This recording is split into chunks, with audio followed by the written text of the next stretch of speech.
کی تقریب کے محفل میں حاضری ہوئی تھی، پھر اللہ نے نوازش فرمائی تو آنے والے سال میں آپ سبوں سے ملنے کا موقع مرحمت فرما دیا اور میں حاضر آیا، آپ سب بھی حاضر آئے۔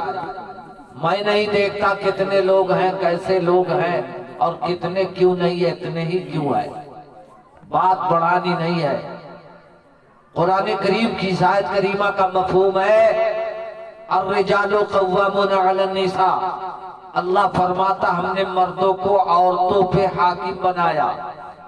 لفظ حاکم پہ مرد حضرات بلا جھجک سبحان اللہ سبحان اللہ۔ اور بہت قریب سے تھوڑی دیر سنیں۔ آج کل میں خود ہی دیر نہیں کرتا ہوں، آپ سے کہیں جلد میں خود کرتا ہوں، بھلے آپ کو پتا ہو نہ ہو، آج پتا ہو جائے گا انشاءاللہ۔ اب کے بعد آپ چاہ کے مجھ کو بلائیے گا کبھی کبھار زندگی پا کر، اور میں حاضر آؤں گا تو آپ کو یہ نہیں کہنا پڑے گا کہ بڑی تاخیر ہوتی ہے، بڑی دیر ہوتی ہے، بڑا سمے لگتا ہے، اتنا بچتا ہے اتنا بچتا ہے۔ آپ اپنے ذہن کو استوار کر لیجئے، اب بالکل صاف کر لیجئے، ایک دم محل کے اعتبار سے تھوڑی دیر بعد بزم کا اختتام ہو جائے گا انشاءاللہ۔ تو مردوں کو حاکم بنایا عورتوں پہ، کس نے؟ اللہ تعالیٰ نے۔ پہلے بھی میں آیا تھا، غالباً بتایا تھا، حاکم کا معنی آج کل معاشرے کا نوجوان بزرگ یار دوست ہمسر کچھ دوسرا لے بیٹھے ہیں،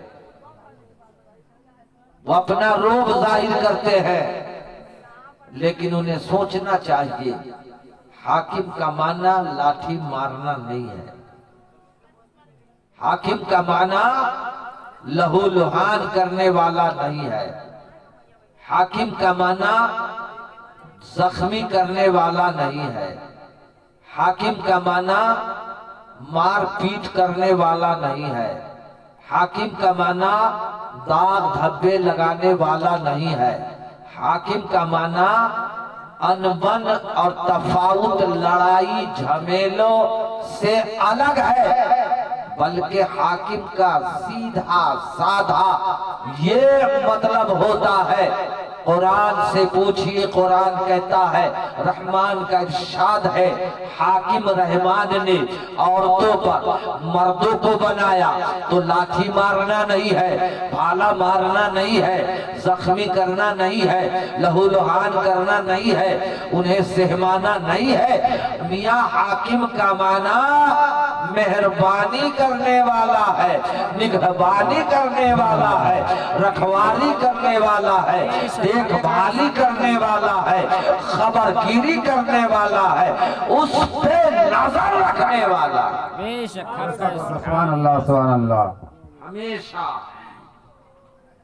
جتنے دنوں کی زندگی اللہ عطا کرے آپ زندہ رہیے، جیے جائیے، تو اپنی شریک حیات کا ہر لمحہ خیال رکھیں، اپنی زوجہ محترمہ کا خیال رکھیے، اپنی پتنی کا خیال رکھیے، اپنی محکومہ کا خیال رکھیے، اور یہ مت سوچئے کہ میں لاٹھی ماروں گا، میں ڈنڈا ماروں گا، میں یہ کروں گا وہ کروں گا، سہماؤں گا، ڈراؤں گا، اسے نشت و نابود کروں گا، اسے ستیہ ناش کروں گا، ایسا نہیں ہے۔ اے میرے دینی بھائیوں، حاکم کا معنی نگہبانی کرنے والا، یہ منزہ قرآن بول رہا ہے، رحمان کا ارشاد ہے، اللہ پاک جل مجدہ الکریم کا فرمان عالی شان ہے۔ ایسی جملے کو اگر ہم سمجھ کے اپنے کو عملی جامہ پہن کے زندگی گزارنے کی صحیح کریں تو ہماری گزرنے والی زندگی ہمارے لیے کامیاب سبحان اللہ۔ ہو گئے کیا؟ ایک بھائی سبحان اللہ۔ ہلچل اسلمی کہ اس سے پہلے پروگرام ہوا تھا، جاڑے کا موسم تھا، پیر صاحب آئے مائک پہ، خطاب شروع کیا، رات 12 بجا اور سب لوگ چلے گئے، ہم 4 آدمی بیٹھے رہے۔ اب نہ جانے پیر صاحب کا خیال ان چاروں کے دل میں تھا یا ان چاروں سے پیر صاحب کو زیادہ پیار تھا۔ 4 اشخاص کو بیٹھے دیکھے پیر صاحب 12 بجا دیے۔ یہ 4 لوگ اتنے خوشبخت تھے کہ پیر صاحب کے چہرے کی زیارت کرتے رہے، چاہے رات 12 بجائے۔ زہے نصیب ان 4 لوگ کی مقدر بہت قیمتی مقدر ہے، ان کی قسمت بڑی قیمتی ہے، ان کا سکندر عروج پر ہے، اس لیے کہ اس نے اللہ کے نیک بندے کے چہرے کو 8 بجے سے 12 بجے تک دیکھتے رہے۔ سبحان اللہ سبحان یہ اللہ۔ کم قسمتی نہیں تھی، یہ بڑی قسمت کی بات ہے، بڑے مقدر کی بات ہے۔ اور میاں ایسی محفل میں تو یوں ہی لوگ کم ہوا کرتے ہیں اور وہی لوگ رہتے ہیں بعد تک جو لوگ سمجھتے ہیں، بوجھتے ہیں، پرکھتے ہیں، غور کرتے ہیں، اور جب وقت آتا ہے تو وہ عملی جامہ کا جوہر میدان میں دکھاتے ہیں۔ اب وقت آتا ہے تو مسجدوں میں نظر آتے ہیں، وقت آتا ہے تو میدان میں نظر آتے ہیں، وقت آتا ہے مدرسوں میں نظر آتے ہیں۔ تو ایسی خوش قسمتی کس کی ہوگی؟ جو 4 لوگ رہے ہوں گے اس کی تو ہوگی۔ جی جی بے شک حق ہے۔ تو آپ غور کریں، نگہبانی کرنے والا، دیکھ بھالی کرنے والا، رکھوالی کرنے والا، معلوم ہے کل کسی لڑکے کی شادی ہونے والی، میں تو نام نہیں جانتا، غالباً سراج ہے نا، سراج، وہ ہلچل اسلمی صاحب برادری کے تعلق پر تسبیح پڑھ رہے تھے، سراج نام کا، تو میرے بھی ذہن میں آ گیا غالباً سراج۔ کہاں ہے وہ سراج؟ یہی تو بات ہے، سراج دوسری تیاری میں تو نہیں ہے۔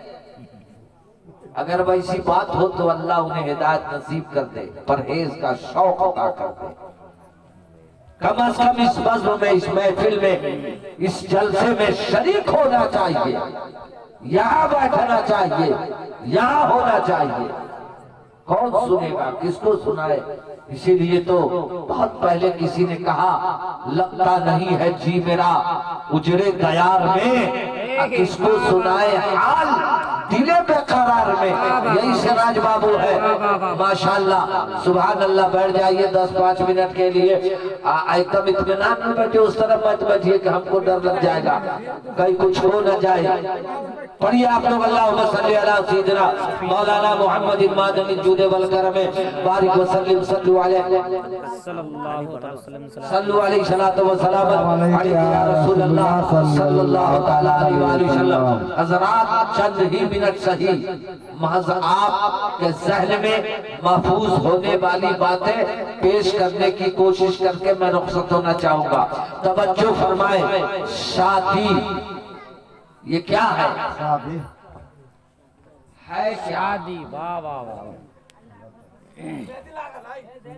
سنت ہے، ماشاءاللہ۔ بے شک شادی سنت ہے، نکاح سنت ہے۔ قریب آقا نے فرمایا، نکاح نصف الایمان۔ جب کوئی اللہ کے بندوں میں سے نکاح کرتا ہے تو نکاح کرنے کے بعد وہ کامل انسان ہو جاتا ہے۔ انسان تو پہلے بھی تھا، انسان تو ابھی بھی نظر آ رہا ہے۔ انسان نکاح کے بعد، شادی کے بعد، بیواہ کے بعد بھی نظر آتا ہے، لیکن پہلے انسان تھا، فقط انسان تھا۔ آج انسان ہے، فقط انسان ہے، لیکن اب جو نکاح کے بعد انسان ہو رہا ہے وہ انسان کامل انسان۔ سبحان اللہ۔ ماشاءاللہ۔ کیا سمجھ میں آیا؟ نبی نے فرمایا، النکاح نصف الایمان، سبحان اللہ کہیں سبحان مسلمان. اللہ سبحان اللہ. بے شک. واہ. نکاح آدھے ایمان کی علامت ہے، آدھے ایمان کی پہچان ہے، آدھے ایمان کی شناخت ہے، آدھے ایمان کی ضمانت ہے، آدھے ایمان کا پروف ہے، آدھے ایمان کی دلیل ہے، آدھے ایمان کی وضاحت ہے. جب تک نکاح نہ ہوا ہے تو انسان ہے لیکن وہ ناقص انسان ہے، اور جب نکاح پہ اپنے کو معمول کر جاتا ہے، نکاح کر جاتا ہے تو وہ کامل انسان ہو جاتا ہے. اور حالت تو یہ ہے کہ وہ انسان بھی کامل ہو جاتا ہے اور اس کا ایمان بھی.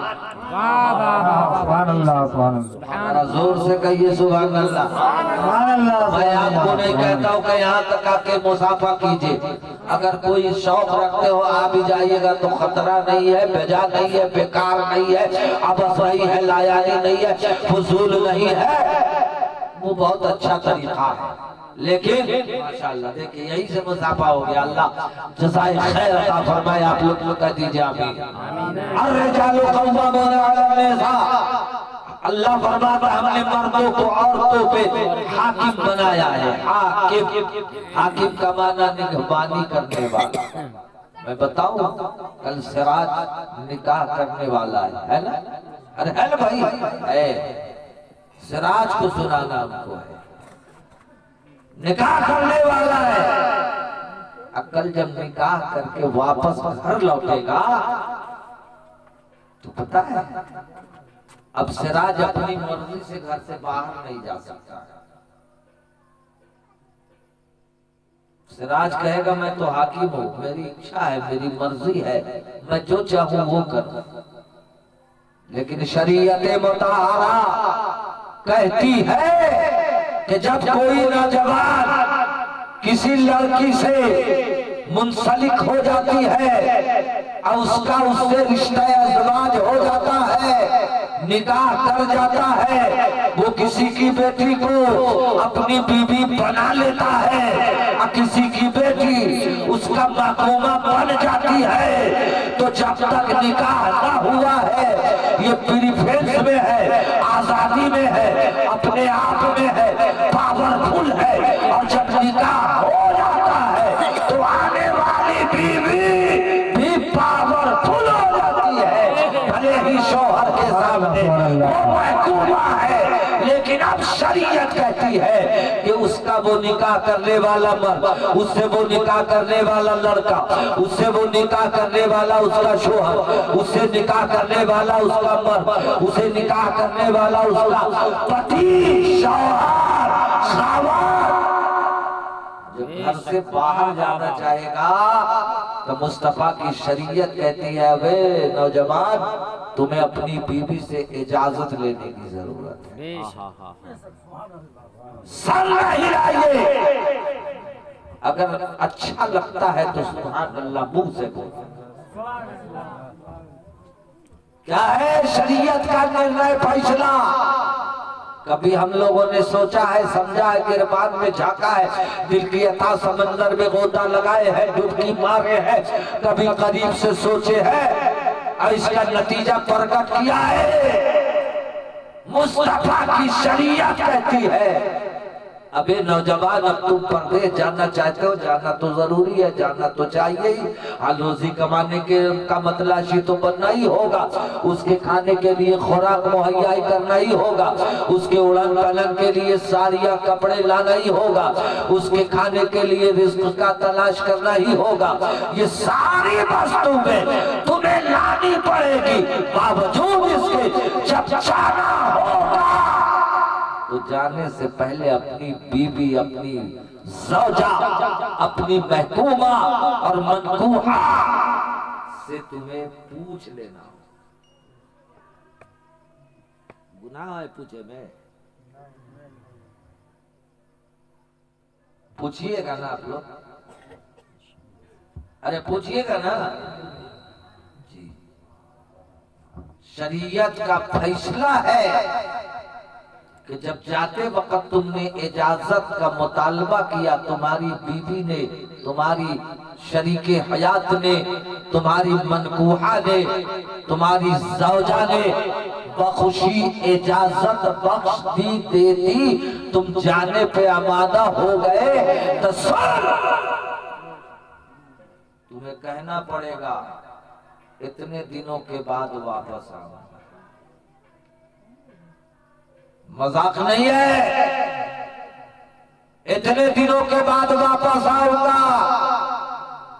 اگر وہ کہتی ہاں تو تم جا، اگر وہ ہاں کہنے سے چپ ہو جاتی ہے، پتہ چل گیا کہ وہ ناراض ہے اس بات سے، اس کو خوشی نہیں ہے، پھر پوچھ کتنے دنوں کے بعد آنا ہے۔ معاشرے کے لوگوں، نوجوانوں، یاروں، دوستوں، میری برادری کے لوگوں، سنی صحیح عقیدہ مسلمانوں، عقیدہ بیدار رکھنے کی آوشکتا ہے، ضرورت ہے۔ اجازت تو لینے چلے گئے، اجازت تو مل گئی، لیکن آپ نے وعدہ کر کے گھر سے باہر کیا اپنے آپ کو، گئے تو آپ گئے ہی مت رہ جائیے، موقع پہ لوٹنا ہوگا، موقع پہ لوٹنا ہوگا۔ کہہ کے جا رہے 1 مہینہ میں آئیں گے، آئیے گا 1 سال، نہیں چلے، یہ میری بات نہیں ہے، معاذ اللہ، میری زبان ضرور ہے، لیکن یہ مصطفیٰ کی شریعت کی بات ہے۔ سبحان اللہ، اس کا مرتبہ بھی دیکھو، اب تم پاورفل ہو، اب جاتے جاتے تمہارا پاور ہلکا ہو گیا، اب اس کی اجازت کے بغیر تم جا نہیں سکتے ہو، اس کی مرضی کے خلاف کر نہیں سکتے ہو، تو تمہیں بھی لازم ہے کہ اس کی مرضی کے موافق چلو، اور اسے بھی لازم ہے کہ وہ بھی تیری مرضی کے موافق چلے۔ اب وہ اگر اس بات کو سمجھ کے چلتی ہے اور قدم بڑھاتی ہے اور زندگی گزارتی ہے، تو شوہر جس عورت سے، جس بیوی سے راضی ہو گیا، تو سمجھو اس کی وہ بیوی کامیاب ہو گئی، اور وہ اس سے اللہ، اس کا رسول راضی ہو گیا۔ اگر اپنی بیوی کو راضی کر کے گیا اور راضی کر کے رہا، اس کی دیکھ بھال کیا، اس کی فکر کیا، اس کا غم کیا، اس کا خیال کیا، اس کا لحاظ کیا، اس کی دل شکنی نہ ہوئی، اس پہ شکن نہ آیا، اسے ملال نہ آیا، اسے خاطر خواہ رکھا، تو بیوی خاطر خواہ ہے، تو اس کا شوہر بھی کامیاب ہے۔ وہ اگر راضی ہے تب وہ کامیاب ہے، اور اس سے یہ اگر راضی ہے تو پھر یہ کامیاب ہے۔ دونوں کے اندر یہ باتیں چاہیے۔ قرآن کریم کے دوسرے پارے میں ایک آیت ہے، یہ ممبر ہے، ممبر رسول ہے، ہن لباس لکم وانتم لباس لہم۔ اللہ کا قرآن کہتا ہے اے مردو تم اپنی عورتوں کا لباس ہو، اور اے وہ عورتیں تم اپنے مردوں کا لباس ہو۔ مرد اپنی عورت کا لباس اور اس کی عورت اپنے مرد کا لباس، دونوں کے مابین محبت کا رشتہ ہے کہ نہیں ہے، الفت کا رشتہ ہے کہ نہیں ہے، اخوت کا رشتہ ہے کہ نہیں ہے؟ بول بھائی میرے، آپ سیانے بزرگ ہیں، ذرا بولے۔ اللہ کا قرآن کہہ رہا ہے مرد تم اپنی عورت کا لباس ہے، اور یہ عورت تم اپنے شوہر کا لباس۔ واہ واہ واہ واہ، سبحان اللہ۔ تو اس کا نہ پھٹے کپڑا، نہ تمہارا پھٹے کپڑا، نہ تم اگھار ہو نہ وہ اگھار ہو، نہ تم بے پردہ ہو نہ وہ بے پردہ ہو۔ اب وہ اگر بے پردہ ہے تمہارے سبب سے اس کی بے پردگی ظاہر ہے، تو تم بھی پردہ سے باہر ہو کہ نہیں ہو؟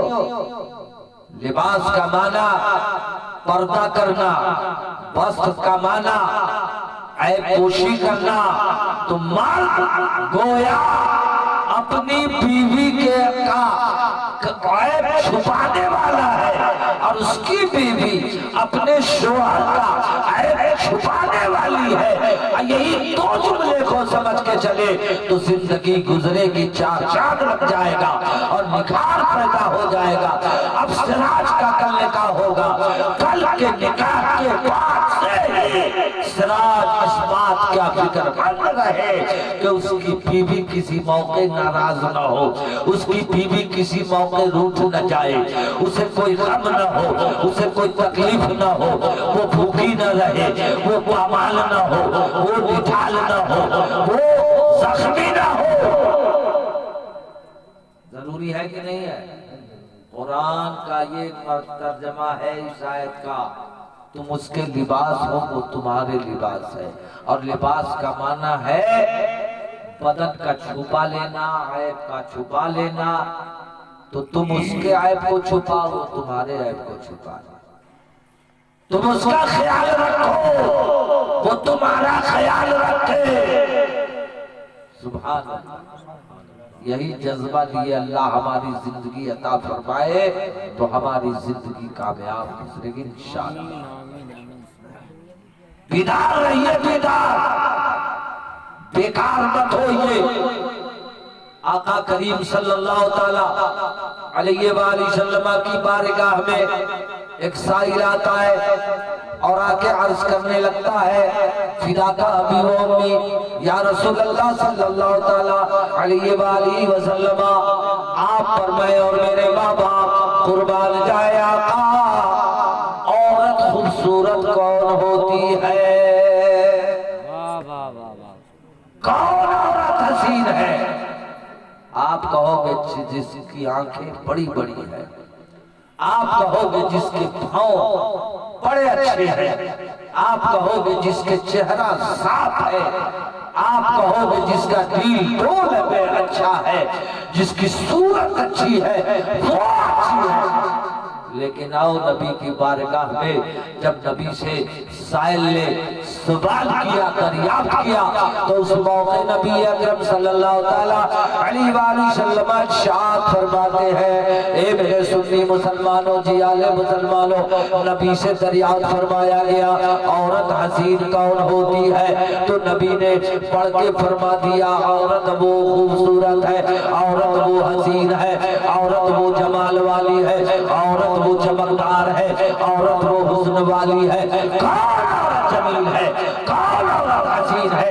کون عورت خوبصورت ہے؟ تو نبی نے فرمایا کہ اس کا شوہر اس کے سامنے آئے، عورت اپنے شوہر کو دیکھنے کے بعد مسکرا دے۔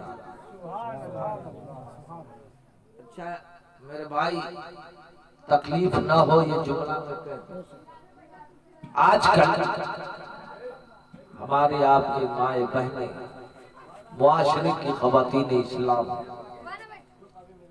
میں سے کتنے لوگوں کو آپ نے دیکھا ہے مسکراتے اپنے شوہروں کو؟ آپ کہیں گے لڑتے تو دیکھا ہے، جھگڑتے تو دیکھا ہے، بولا بکی کرتے تو دیکھا ہے، فساد کرتے تو دیکھا ہے، تفاوت کرتے تو دیکھا ہے، مسکراتے کم دیکھا ہے اور لڑتے زیادہ دیکھا ہے۔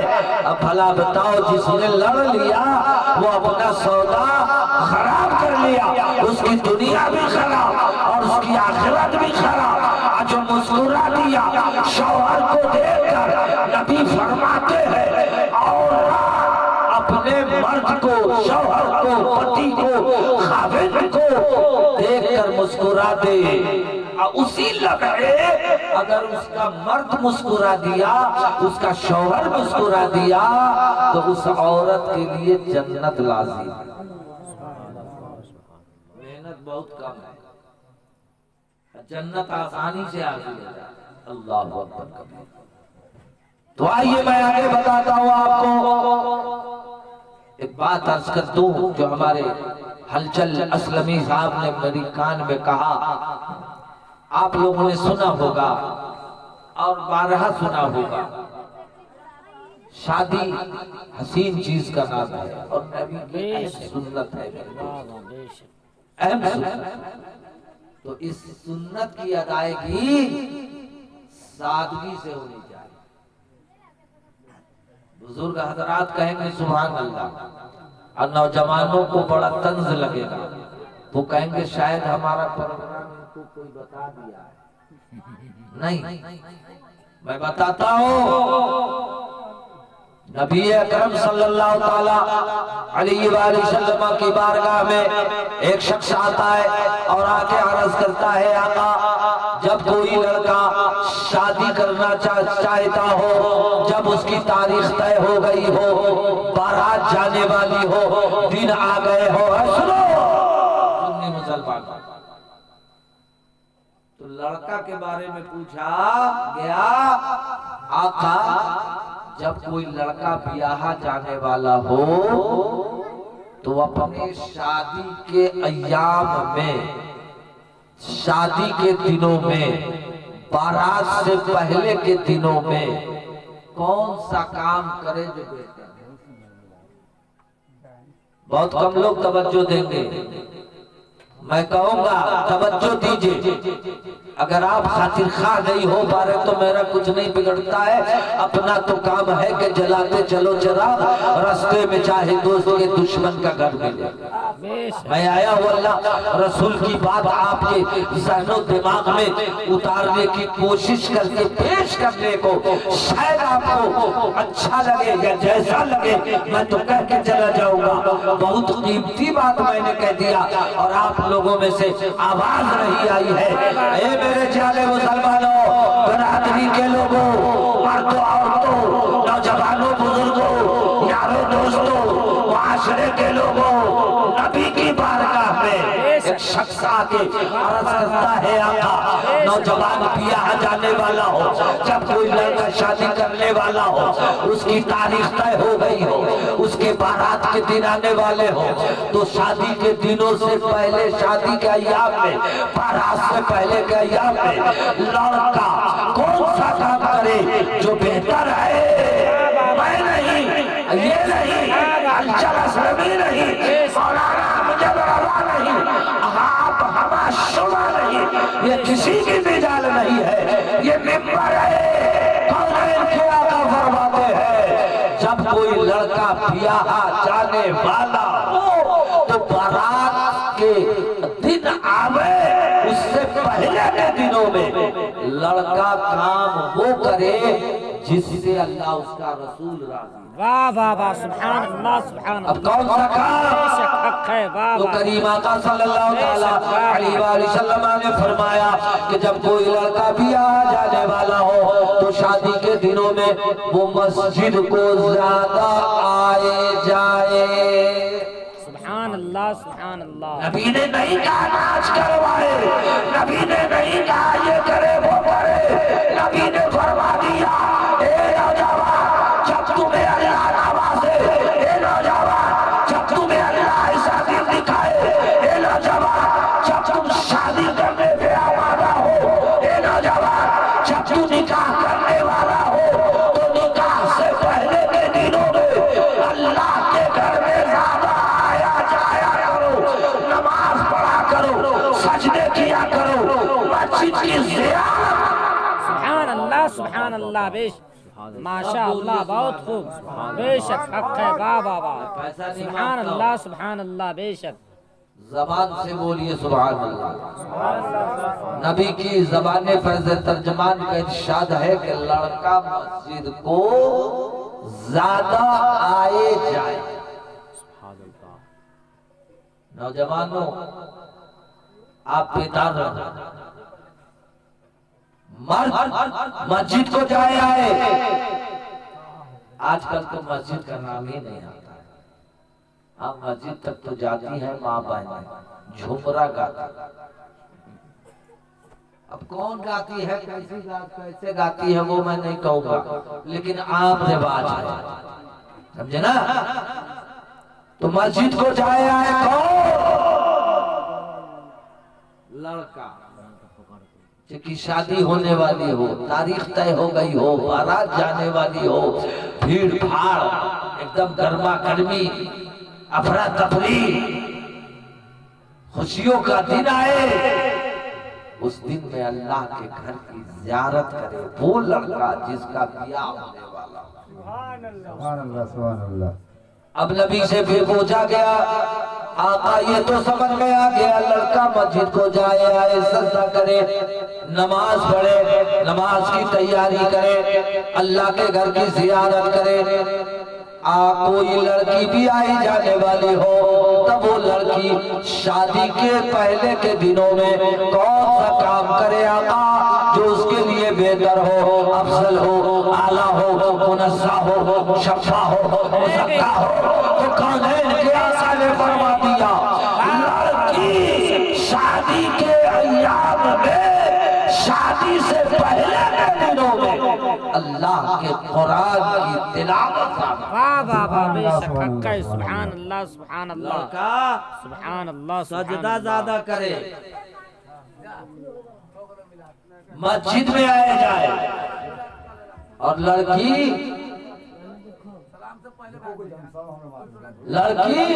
ارے بات سن لیجئے میں خود ہی اجلت میں ہوں ہاں جانے دیجئے وہ ٹولا ہی ٹولا کام ہوگا تو لوگ جائیں گے نہیں بھائی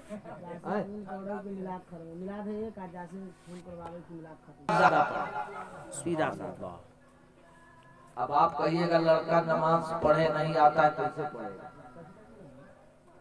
لڑکیاں بھی ایسی ایسی ہوا کرتی ہے جو تعلیم سے بالکل اپنے کو الگ تھلگ رہتی ہے شکشت نہیں ہوتی ہے اسے شکشا نہیں دی گئی ہوتی ہے یا پریاس کیا بھی گیا ہوتا ہے تو وہ پڑھ پائے ہوئی نہیں ہوتی ہے تو اس کا بھی بہانہ ہوگا میں پڑھی ہوئی نہیں تو کیسے پڑھوں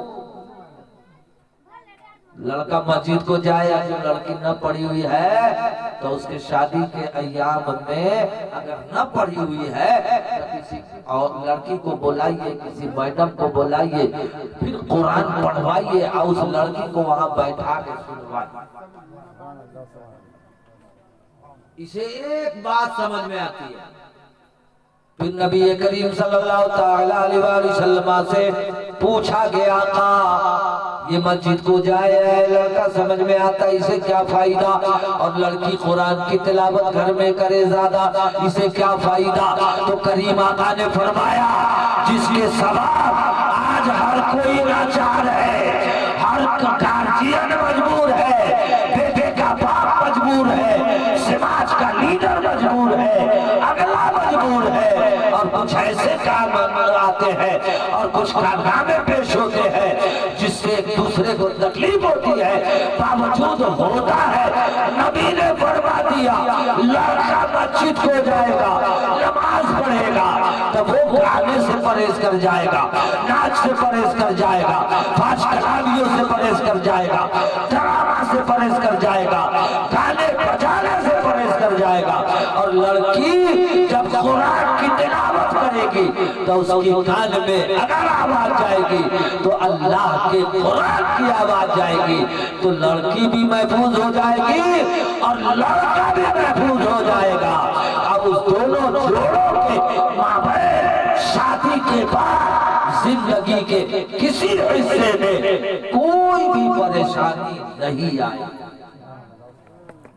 درود پڑھی ایک بار شیرنی منگوا لیجیے پڑھی اللہ رب محمد صلی اللہ علیہ وسلم نحن عباد محمد صلی اللہ علیہ وسلم صلاة و سلام علیکہ یا رسول اللہ صلی اللہ تعالی علیہ وآلہ وسلم جناب حرچل اسلمی صاحب نے مجھ سے کہا تھا وہ بات میں آپ میں پیش کر دوں اثر کرے نہ کرے سن لے تو میری فریاد نہیں ہے داد کا طالب یہ بن گئے آزاد اب مانو تو اچھا نہ مانو تو اچھا اسے لینا دینا نہیں ہے اپنا کام ہے میں ممبر پہ خطاب کر رہا ہوں بظاہر یہ مائکروفون ہے آپ تک آوازیں پہنچائی جا رہی ہے آپ سب گوشے گزار ہو رہے ہیں تھوڑی دیر یا زیادہ دیر تو انہوں نے مجھ سے فرمائش کی تھی آپ نے سنا ہوگا جانا ہوگا علماء کی زبانی کبھی نہ کبھی سنا ہوگا یا ایک سال پہلے مجھ سے ہی اسی آنگن میں سنا ہوگا آج ایک سال بعد پھر سن لیجئے اس کے بعد اختتام ہوگا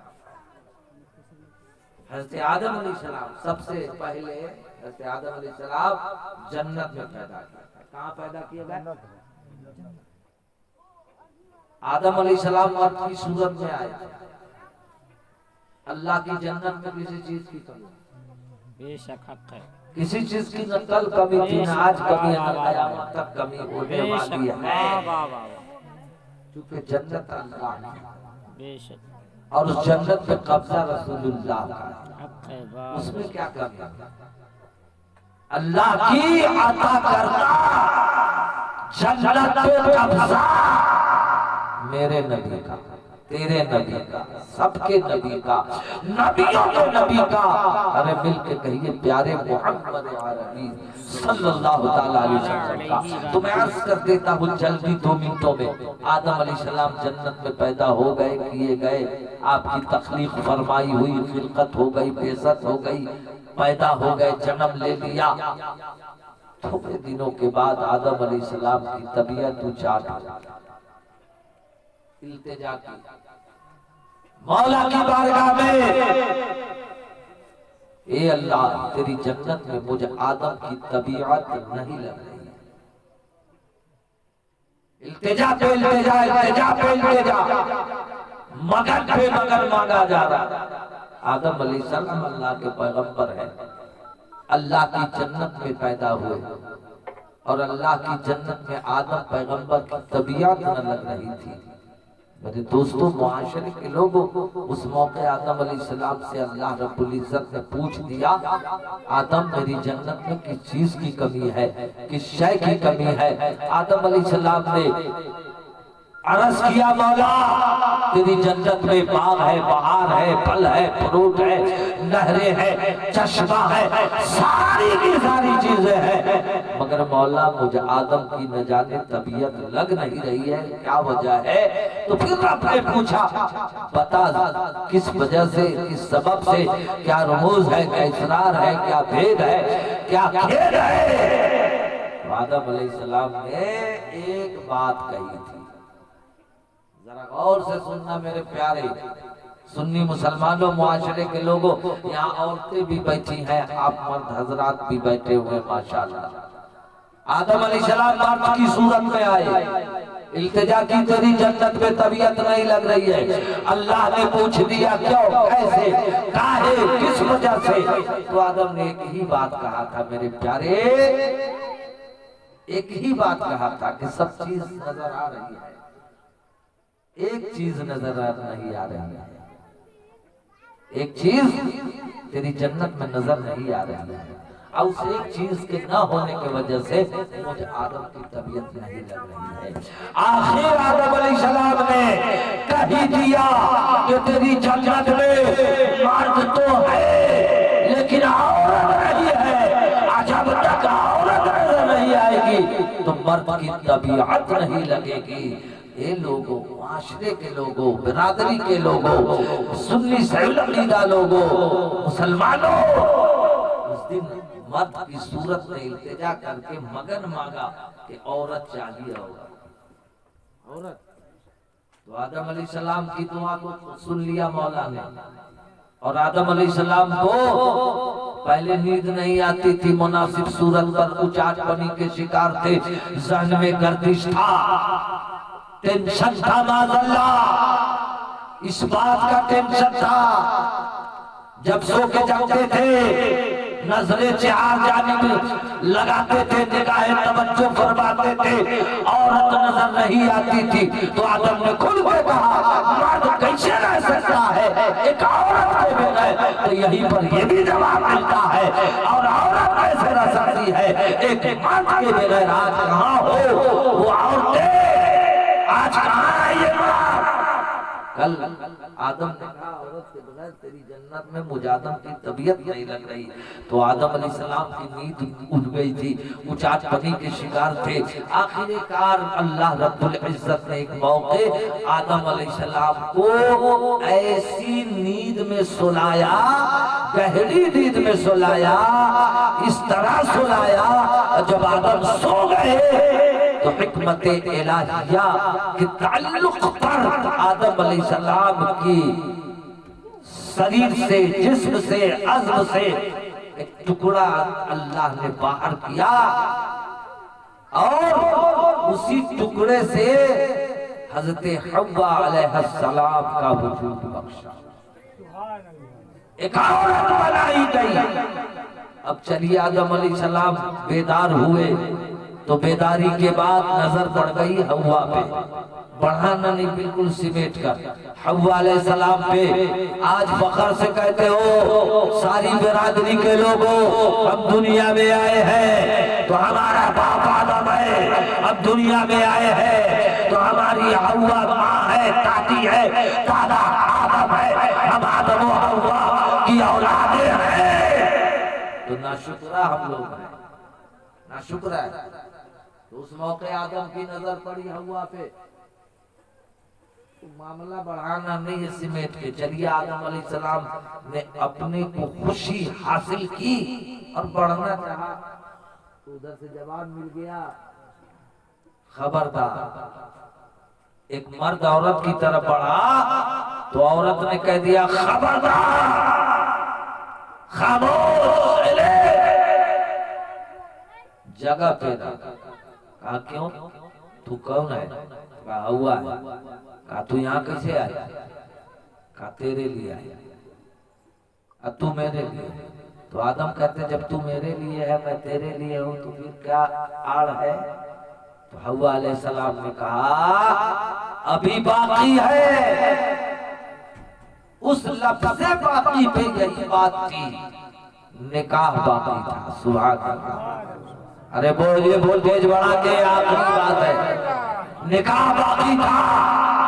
تو جنت میں محلہ نہیں ہے، جنت میں کوئی شہر نہیں ہے، جنت میں کوئی گاؤں نہیں ہے، جنت میں کوئی قریہ نہیں ہے، جنت میں کوئی ایسی آبادی نہیں ہے، جنت میں کوئی ایسا پڑوسی نہیں ہے۔ مہر کے لیے رقوبات کا ہونا شرط ضروری ہے، شرط عین ہے، پیسے ہونے چاہیے، درہم و دینار ہونے چاہیے۔ آدم علیہ السلام سے جب یہ بات سامنے آئی تو آدم علیہ السلام نے کہا مولا تو نکاح کرنا پڑے گا، حوا سے آدم کا نکاح ہوئے گا تو نکاح سے پہلے مہر کی ادائیگی ضروری ہے اور مہر کے لیے رقوبات ضروری ہے۔ تو مولا آدم کو تو نے پیدا کیا اپنی جنت میں، یہ کوئی گاؤں نہیں ہے یا کوئی شہر نہیں ہے یا کوئی بستی نہیں ہے یا کوئی آبادی نہیں ہے، نہ آدم کی طرح کا کوئی دوسرا شخص ہے۔ پیسے کہاں سے آئیں گے؟ ادھار ہوتا، گاؤں ہوتا تو ادھار لے لیا جاتا، آبادی ہوتی تو ہتھ پھیر لے لیا جاتا۔